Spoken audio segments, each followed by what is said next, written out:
ბიძინა ივანიშვილი ტრამპის ადმინისტრაციასთან მისასვლელ ყველა ხიდს ბოლომდე წვავს. ამერიკის პრეზიდენტის მიერ მსოფლიო დიქტატორების წინააღმდეგ გამოცხადებული ხისტი პოლიტიკის საპასუხოდ ოლიგარქმა ასპარეზზე ამჯერადაც მისი პირადი ფილოსოფოსი გამოიყვანა და დონალდ ტრამპი გაალანძღვინა.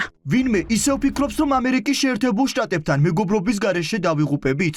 რეალობა ხომ უკვე ყველასთვის ცხადია, ხომ ყველა ხედავთ, რომ დონალდ ტრამპი დიპ სტეიტის მიერ იმართება და თავად დიპ სტეიტის რებრენდინგის პროცესი უკვე გადამწყვეტ ფაზაშია და მას მსოფლიოს ახალი გადანაწილება მოჰყვება. წერს შათირიშვილი, ლაპარაკობს ივანიშვილი. ოლიგარქის პირადი ფილოსოფოსის ახალი ნააზრევი ისევ კონსპირაციების თეორიებითაა სავსე. რატომ წამოიწყო ივანიშვილმა დონალდ ტრამპზე შეტევის ახალი რაუნდი, ვკითხეთ ქართული ოცნების წევრებს. რიგითები ზაზა შათირიშვილს ირიბად ეთანხმებიან. ფაქტია, რომ რაღაც გარკვეულ ძალებს და არა მხოლოდ ერთ ადამიანს, ამერიკის თუგინაც პრეზიდენტს, მათ ინტერესებში არის ამ არსებული ვითარების კარდინალური და რადიკალური ცვლილება. ეს ახლა ამ ჭიდრო კავშირში ხდება პრეზიდენტ ტრამპსა და დიპ სტეიტს შორის, თუ მათი ინტერესები ემთხვევა ან არ ემთხვევა, ეს უკვე ანალიტიკოსების შეფასების საგანია. თავისთავად რაღაც ეტაპზე ჩვენ საკუთარ თავზე ვიგრძნობთ დიპ სტეიტი ისევ თავის ძალაუფლებაშია თუ არა. ტრამპი არის ძალიან ღია და გახსნილი თავის მიზნებში. არაფერი ფარული მას არ აქვს, რასაც გეგმავს, იმას აკეთებს და ის რომ ჩვენ მაგალითად ევრობიუროკრატები ლამაზი სიტყვით გველაპარაკებოდნენ და ამ სიტყვების უკან ძირს გვითხრიდნენ საქართველოს და არაქართულოცნებას.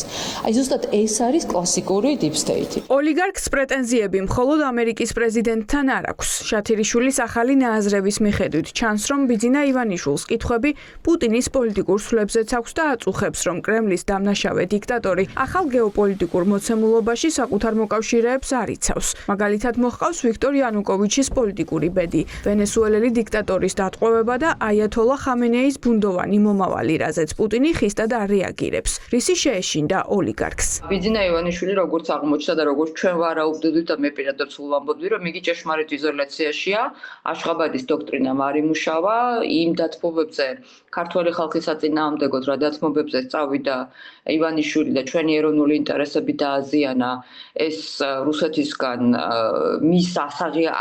მისი აღიარებისთვის არ აღმოჩნდა საკმარისი, ამიტომ ძალიან კონკრეტულად, ძალიან მართებულად აქვს ეს შეკითხვები. ჯერჯერობით ამ ეტაპზე მხოლოდ და ესეთ პერიფერიულ ინდივიდებს აკეთებინებენ ამ ტიპის განცხადებებს, რომ თითქოს ტრამპი ვიღაცის მძევალია და დიპ სტეიტი მას მართავს და ასე შემდეგ, იმიტომ რომ მთლიანობაში მათ ერთის მხრივ არ სიამოვნებთ, რა თქმა უნდა, პუტინის დასუსტება და მეორეს მხრივ ძალიან არ უყვართ ინსტიტუციონალური წესრიგი, რომელიც არსებობს დასავლურ ცივილიზაციაში. ქართულ ოცნებაში ჯერ საბოლოოდ ვერ ჩამოყალიბდნენ რეალურად ვინ არის მითიური დიპ სტეიტი. ზოგი ამტკიცებს, რომ მითიური ძალის უკან უცხოური სპეცსამსახურები დგას. ნაწილი კი ოლიგარქიული ოჯახების საცეცებს ხედავს, თუმცა ერთი ფაქტია, ამ კონსპირაციის თეორიას დასავლეთის და პირადად დონალდ ტრამპის დემონიზებისთვის იყენებენ. მე მაინც ვფიქრობ, რომ მათ ანუ კოლექტიურად ქართულ ოცნებას და ბუნებრივია ივანიშვილს ყველაზე უფრო მეტად იმ ფონზე, მოვლენების ისეთი განვითარების ფონზე, რაც ვენესუელაში მოხდა ირანთან დაკავშირებით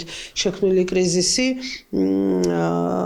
აკარგვინებთ ამ მოთმინებას, ანუ ესენი ხო რაღაცა კოლბაში ხო ცხოვრობენ, რა იზოლირებული ხო არ არიან, სამყაროს განუყურებენ დინამიკას განვითარების და ეს კიდევ უფრო მეტად ამძიმებს მათ. დონალდ ტრამპის გაპრეზიდენტებიდან დღეს ზუსტად 1 წელი გავიდა. ოცნება ბევრს გვპირდებოდა, ალაგებდა, ხანად შტატებში წერილზე აგზავნიდა, თუმცა 1 წლის თავზე ტრამპის ადმინისტრაციისგან ვერაფერი მიიღეს.